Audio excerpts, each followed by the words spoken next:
Janitor's first day at school, he saw something that changed his life forever. On the blackboard was the MIT Advanced Fourier equation. Not many people in the world could solve it, but the janitor didn't have to think for a second. He easily solved the professor's puzzle. The professor was deeply shocked by this scene. This is correct. Who did this? Jack? Wasn't me. The mission? No way.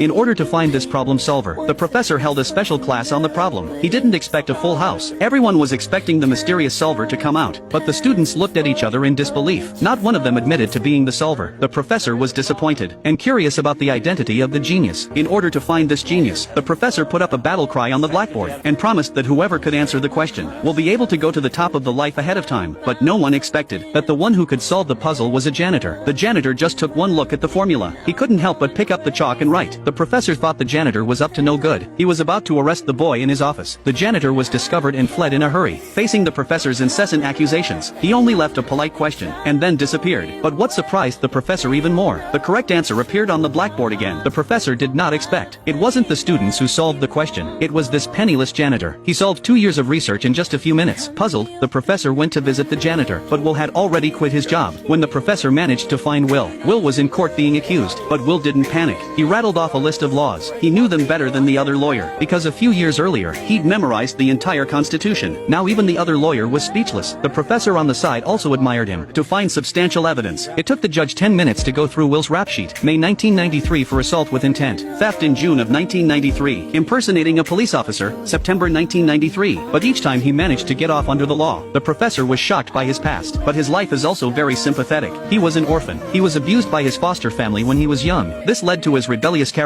When he saw his classmates who bullied him, he went up to them and beat them up. Although fighting is easy for him, but this time he even missed a police officer. The judge sympathized with Will's youth, but assaulting a police officer he couldn't tolerate. If Will can't get $50,000 bail, he'll go to jail. But just when he had no hope of getting help, the professor who would change his life appeared. The professor didn't care what Will said. He made him 2 conditions. First, he would study math problems with the professor every week. Second, he would see a psychiatrist once a week. If Will agrees, the professor will post his $50,000 bail to get him out of jail. As much as Will resisted these conditions, but he had no choice. He finally nodded and agreed to the professor's terms. And after that, Will was no longer a street punk, but the right-hand man of a famous college professor.